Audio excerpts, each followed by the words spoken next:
या मंदिरात लोक स्वतःचा शिरच्छेद करायचे। हे मंदिर म्हणजे काशी करवट मंदिर। प्राचीन काळात मोरंगध्वज नावाचा एक राजा होता। जन्म मृत्यूच्या चक्रातून मुक्ती मिळवण्यासाठी त्याने कठोर तपश्चर्या केली, पण वर्षानुवर्ष उपासना करूनही जेव्हा देव त्याच्या समोर प्रकट झाले नाहीत, तेव्हा त्याने आपल्या मुलाचा डोळा कापून त्याचं रक्त बलिदान म्हणून अर्पण केलं। हे बलिदान पाहून विष्णू प्रकट झाले, त्यांनी राजाला आशीर्वाद दिला आणि त्याचा मुलगा पुन्हा जिवंत केला। त्यानंतर त्यांनी राजाला काशीबद्दल सांगितलं की केवळ काशीमध्ये प्राण सोडल्यानंतरच त्याला मोक्षाची प्राप्ती होऊ शकते। राजा ताबडतोब काशीच्या दिशेने निघाला। काशीला पोहोचताच त्याने करवत घेऊन स्वतःचा गळा कापून घेतला।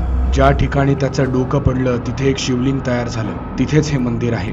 या मंदिरात ती करवत देखील होती। असं म्हणतात, ज्या कोणाला मोक्ष हवा असेल ते या मंदिरात जाऊन बसले की त्यांच्या मानेवर करवत आपोआप पडायची आणि त्यांचा मृत्यू व्हायचा। ब्रिटिश काळात कोणीतरी ही करवत चोरली आणि ही प्रथा बंद झाली। पुढे सरकारने कायद्याने नरबळी बंद केला।